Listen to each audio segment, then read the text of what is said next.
Three, two, one. Hey, hey, hey. I apologize for the delay. By the way, y'all, this is Dress Down Fridays.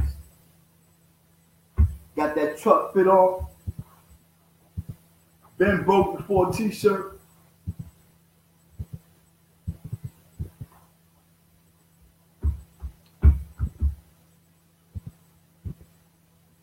So how's everybody doing today? Who great? Who blessed? Huh? Come on, man. Somebody. Who great? Who blessed? Come on, man. Put it in there. I'm waiting to see it pop up.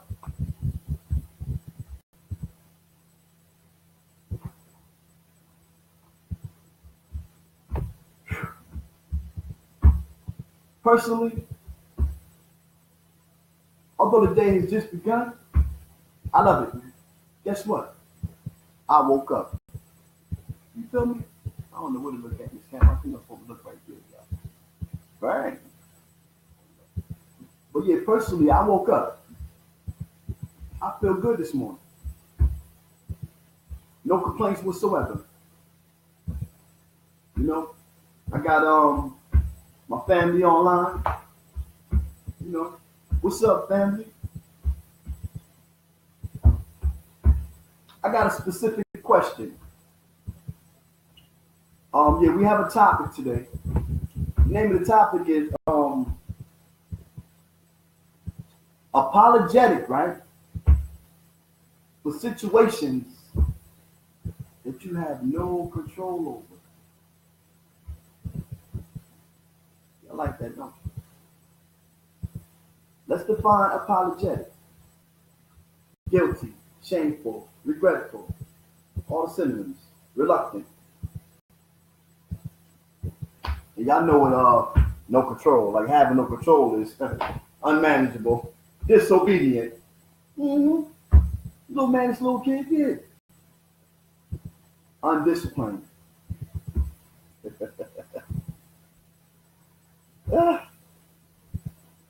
But before we move into the topic, shout out to New Brunswick, New Jersey. My place of birth. Exit 9 off the turnpike.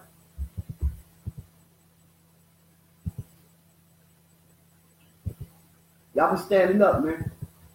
I love it. Yep. New Brunswick, New Jersey has been standing up. And I really appreciate the support y'all been showing me, man. You know? Shout out to my baby Didi. I see she just so then as y'all can see, I'm a little under the weather right now. It is what it is. To God be glory, you know. I really want to know what's going on in New Brunswick. I want somebody to call in, right? Before we speak to the special guest. I have a special guest for y'all today. But I want somebody to call in, right? And just talk about my hometown. You know, I've been away from Brunswick for about a year now. I think I slipped into town a couple times, about 2 or 3 times. 12-hour trips. I don't got that flight money yet, y'all. I ain't like B-More. Remember B-More from yesterday? My Uncle B-More? Tall and slick? Funny dude. But anyway, you're talking about a 12-hour trip. Driving. But I had to make it. You know, I got a whole family in New Brunswick. Boys, girls, you know, 3 daughters, 2 sons.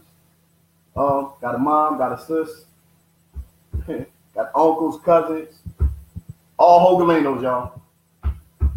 You're looking at a Hogaleno. Like I told y'all yesterday, right? Probably told you 100 times prior to yesterday. When you meet a Hogaleno, right? You're going to meet a show. I don't think I had that book in here somewhere. I don't think I had that book around here. But I was telling y'all about the book I wrote called The Hogaleno Show. But whenever you meet a Hogaleno, you're gonna meet a show.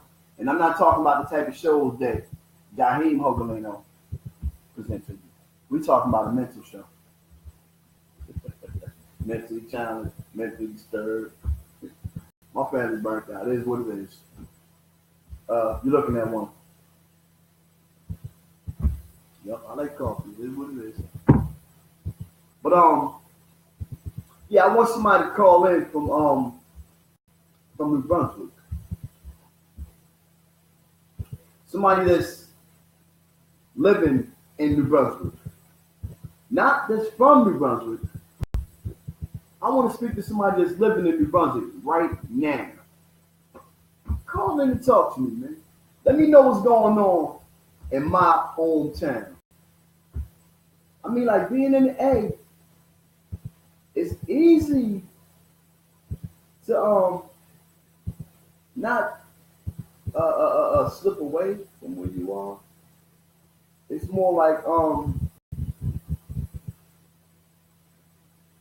yeah, how can I say this? Anyway,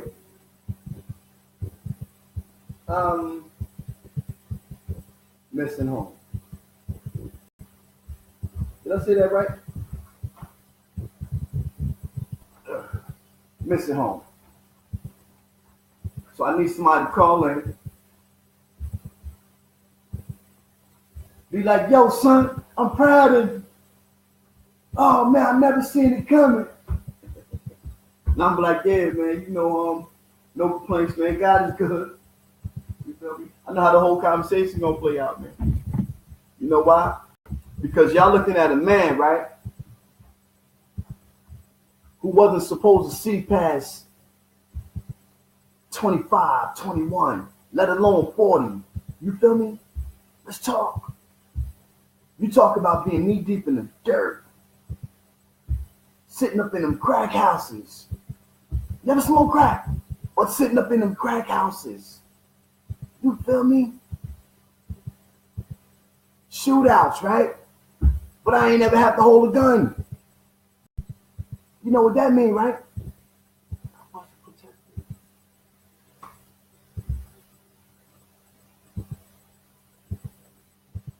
Sold drugs, burglarized, robbed. Was never the thief type of guy. I think I stole one time, got my hand whooped, never did it again.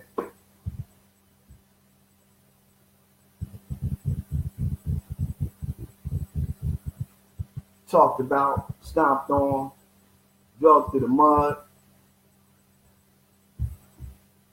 Wasn't supposed to see past, definitely wasn't supposed to see past 40.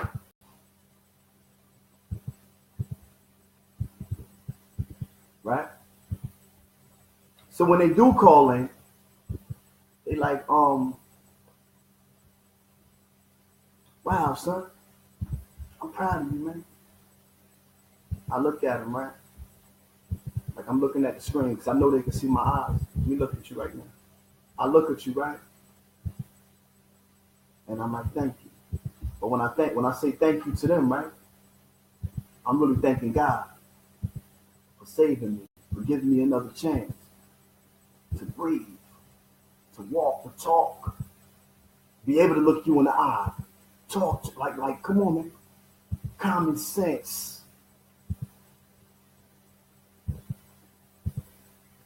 I thank you for the simple things, man, like being able to get in my car, right, and pull up to that stop sign or that red light real slow.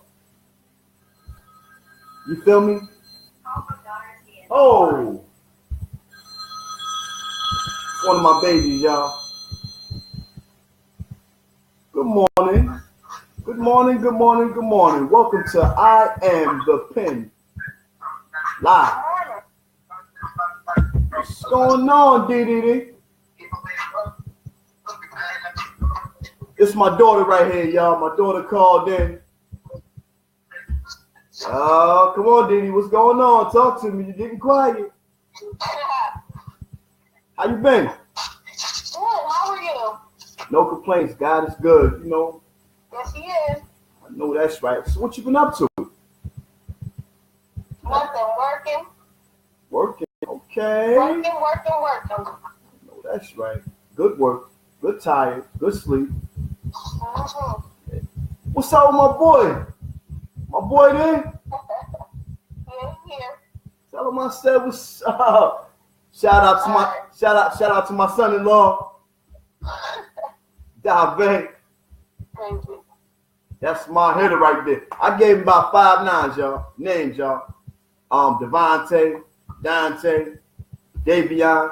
Daddy, that's not his name. I'm like, okay. All of them. Yeah. But Didi, so wow, you called right on time. I don't know, I got a question for you. question. Okay, questions are always good. Talk to me.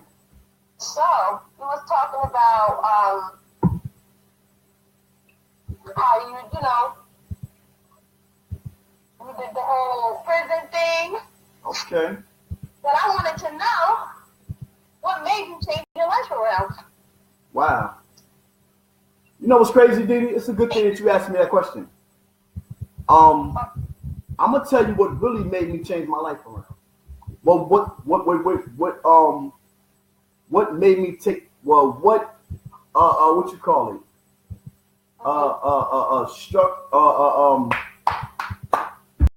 Yeah, y'all know I'm kind of slow, right, y'all? Yeah, y'all know I'm kind of slow. But anyway, okay, what ignited the fire for me to change my life around? Okay. You know, if I'm not mistaken, I was stuck in the gang unit. You remember I was in the gang unit? Mm-hmm. It was either the gang unit or was it the halfway house? One or the other. Matter of fact, yeah, it was the gang unit. Right. I think you, Zai, and Cool came to see me. And you know, while y'all was sitting there, we talking and everything. And I think Zai asked me, she said, like, what's popping? I looked at her, right? Mm-hmm. And I'm like, what's popping? And like I'm looking at it, like it's like I heard what she said, but I was looking past that. I'm like, what you mean what's popping? Do you remember this conversation? Yeah. I'm like, what do you mean what's popping? She's like, I mean, like, what's popping? I'm like, nah, listen, man. Look, you're not scared to talk to me like that? Don't come to me like that. Listen, I'm not your friend. I'm not your homie. It was crazy. I got like highly upset over that situation right there, right? But when y'all left that day, I'm sitting back and I'm thinking, right? I'm like, oh, my daughter say something like that to me. She had to be like, what, 15, 14? Oh, yeah. You see where I'm coming from? I'm like, wow, my daughter, my baby daughter, my youngest daughter, why would she say something like that to me? Would she think I'm her homie? I'm her friend? And it was bothersome. It bothered me for months.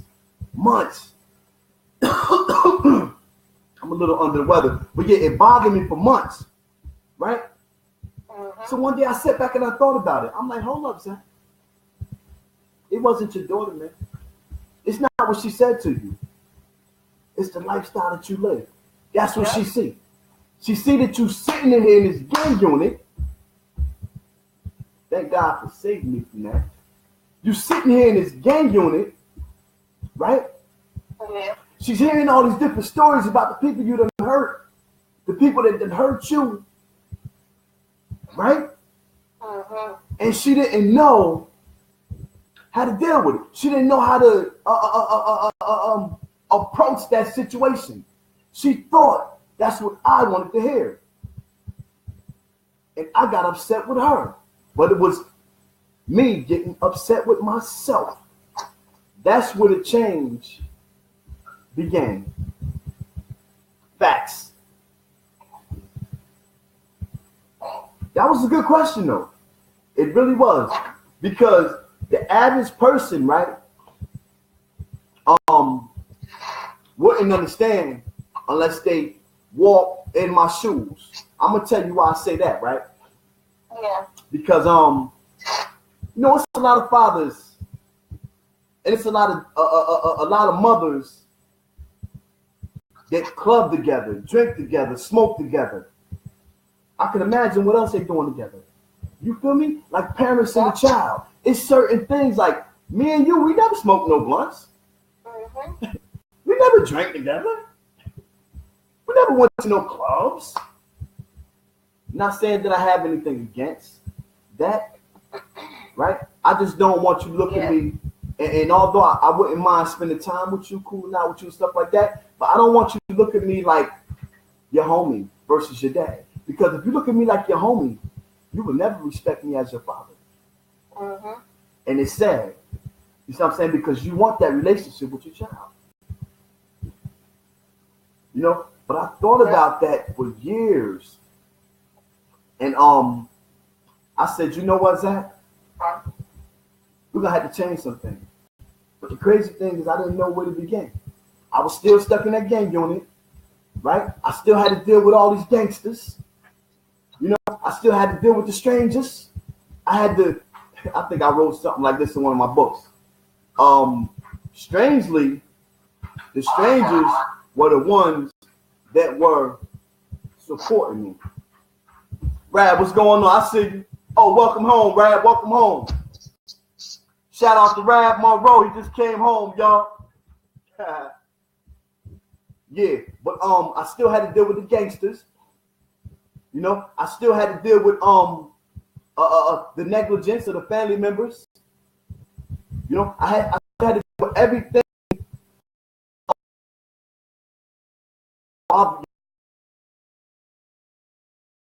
Has to deal with. Yep, you talking about sitting in the cell right with a gangster, right? Mm-hmm. That's strictly about what he's into. Gangbanging, repping that hood. What's popping or whatever he's into. Right? Ice picking niggas. Excuse my language. Ice picking hitters. Right? Locking the sock hitters. You see what I'm saying? Heartless, nonchalant, cold-blooded killers. I'm in the room with them. And that's not me. You know why? Because I had a whole family to come home to. A lot of them back there don't. Right? So I had to act as if. And that's something I wasn't good at. I had to act like I was your friend. Right? I had to act like I was a killer. Right? I had to act like I liked the life that you live in order for me to get out of that situation. I had to learn how to live like them in order to survive. Wow. But the crazy thing is, we got my daughter on the phone, y'all. She called in. She asked me, it's a good thing that she called in because the name of the topic is being apologetic to a situation that you have no control over. Wow. Being apologetic to a situation that you have no control over. It's deep, y'all. You might want to tune in and just check in if nothing else. But yeah, I was the one that would be in the room with that straight killer, that straight gangster that was repping his hood to the fullest, right?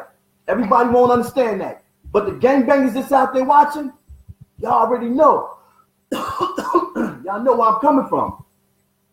You know what I mean? I was the one in the room with the tough guy, right? We might have a couple disagreements, disputes, or whatever. But when he go to the yard to work out, I look out the window.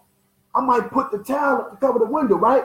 I peek out the window, wait to see that he gone, right? And then I drop down to my knees and beg for my life. Yep. But that's me. And I was still, right, one of the select few, because it was only a select few. Everybody wasn't holding their own.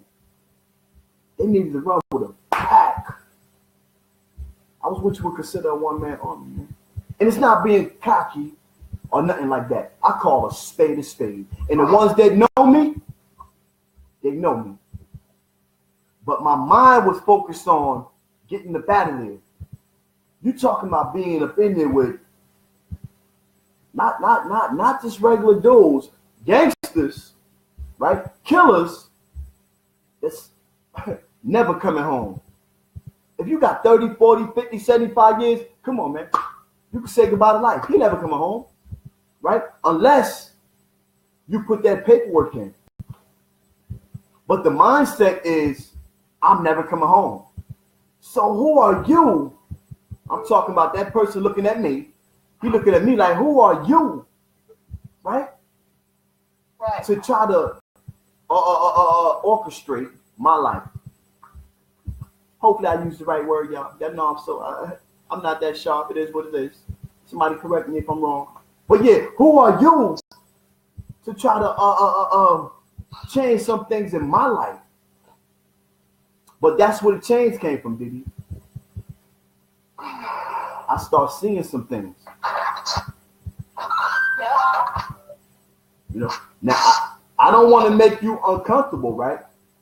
But Yeah. I do want to ask you this question. Now, listen, you can answer it if you want, but I'm gonna ask it. You know, because we got some viewers, and sometimes they get real deep on this show right here. What made the change? Okay, let me ask you this question. I'm gonna make it easier for you, okay?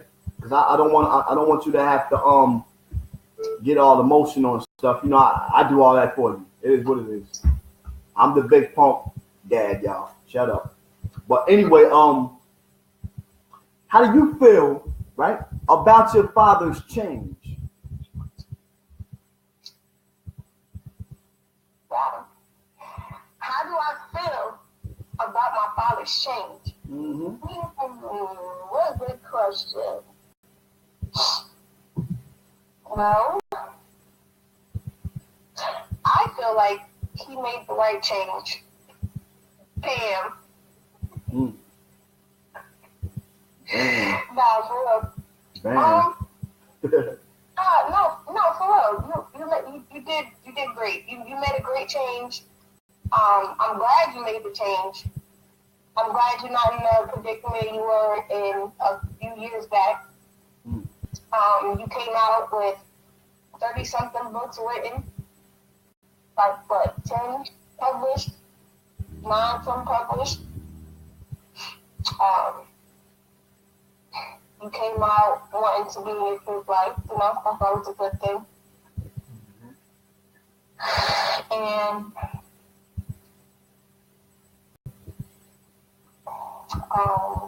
don't be getting all emotional, y'all. Yeah, right now she's getting all emotional. Yeah, we talking to my daughter Didi. I just asked her, well, she asked me a question. Her question was, what brought about the change? You know, because I wasn't always this good guy that you see right now. By the way, this is Dress Down Friday, y'all. I got the Scully on. I got the fitted t-shirt. Y'all see I got my weight up a little bit. Ha ha. I'm joking. But anyway, she said what brought about the change once I was released from prison. So I dug deep into that. I gave her the raw like I do. But then I flipped it on her. How does she feel about the change that she's seeing her dad? She said it's a good change, man. And you know what? Not only do she tell me this, right, y'all? My baby showed me this. Yep. You have to watch the things that you say to people, right? Because you never know when you have to prove yourself to them. You never know. If you ever ran up on this, I'm gonna ask you this, Didi. okay. Because it happens. I don't know if you've been in this situation, but you know, hopefully you haven't. But you know, it happens. Have you ever gotten into a dispute? Maybe you was in school or something with another female, and you told her everything that you was about to do to her, right? Uh-huh. Thinking that she was going to back down, but then she stepped up. No. Maybe you was in a situation. Maybe you was in that situation with one of your sisters. Yeah, that sounds about right. Because I know By the way, when I was young, when they was younger, the little bit of time I did spend with my children, y'all, because y'all know my story. Half my life was the streets, the other half was prison, right? This is why I found time to basically medicate my feelings, medicate the pain, the hurt, right? Educate educate my thought process with different ideas of how I can make this thing right, make this thing work, right? That was my plan. But when they was younger, I used to teach them how to kickbox. That's why I asked her the question that I asked her. Listen, we're talking about apologetic, being apologetic to that situation that you have no control over, right? So I asked my daughter the question that I asked her. Let me ask you something, Didi. How many questions? All right, Daddy, come on. Out the way. Okay. All right, look. She trying to get off the phone, y'all. Now she got to answer about 5 more questions. Christmas shopping. Christmas shopping? Yeah. Oh, Merry Christmas. Merry Christmas. Happy belated birthday. And all that good stuff. Yeah, but let me ask you this last question before you hang up. Did you get a chance to read? Because you read a couple of my books. Did you get a chance to read Daddy Gone Wild, the revised copy? Daddy Gone Wild. Yeah, Daddy Gone Wild. Are you looking into the camera right into the show right now? Like, can you see the show while you on your phone? No. Oh, your Daddy Gone Wild is the orange book, the book of poetry that talk about the father I wasn't to y'all. Right. Did you ever get a chance to read that book? Yeah, I got a chance to skim through it. Skim through it? Yeah. What you think about that book? Did that book give you the insight that maybe you were looking for when I wasn't around? True. Did it answer any of the questions, right, that may have been rambling through your mind because of your father's incarceration? Oh yeah, of course. Of course. All right, listen, Didi. I want to thank you for calling in. Checking in on your pops, checking in on the show. Say what up to the I Am the Pen Live family. What's up? Yeah, and I love you. Continue to be great and be blessed. And I'll be in touch with you within the next couple of days. Love you too. All right, later. To be blessed. All right, thank you. All right, y'all. That was my baby. Didi just called in, caught me off guard. Almost got emotional. You ain't get it off this time, Didi. Now, say something. But yeah, being away on the topic, right? Of being apologetic to a situation that you have no control over. I want to introduce y'all to a situation that I had no control over.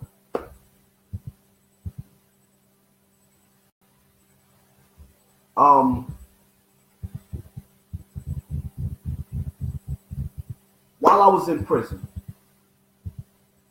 I wanted to come home.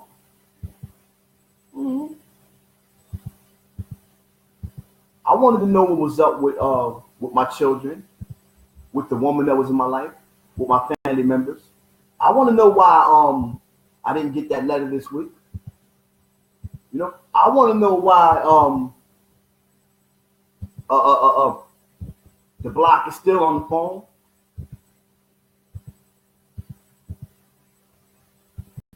So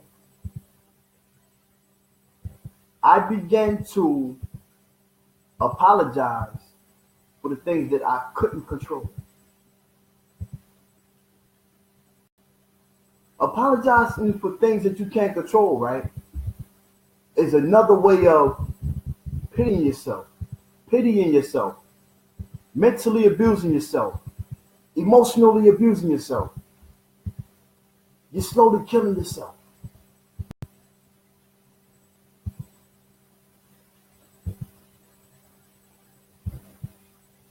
This is what I was doing.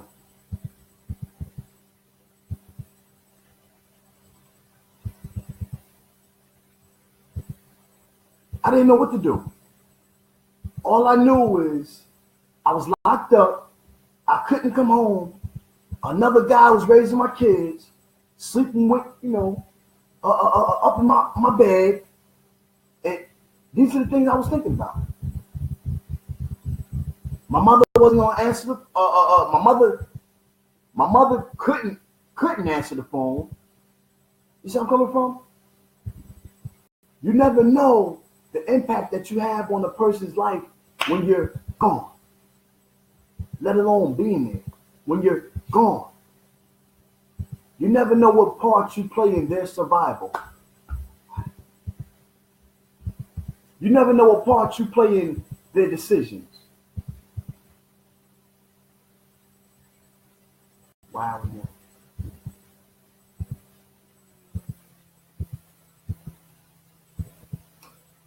Being that I didn't know how to deal with that, I decided to write about it. Y'all see that book right there? This one? It's called Daddy Gone Wild. I'm going to take a break right now. When I come back, I'm going to tell you about Daddy Gone Wild. Thank you for tuning in to I Am Live. I apologize. I Am the Pen Live talk show. Your writer, your author, your motivational speaker, your talent acquisition, the voice of the people, the pen.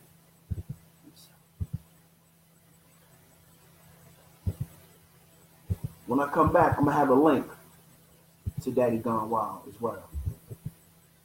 For you Kindle readers,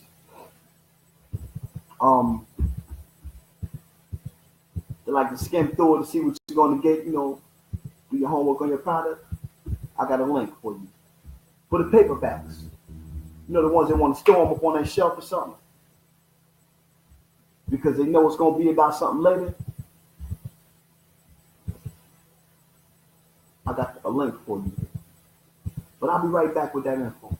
We're going to talk about Daddy Gone Wild when we get back. We're talking about apologetic to a situation that you have no control over, y'all. I'll be right back in maybe 10 or 15.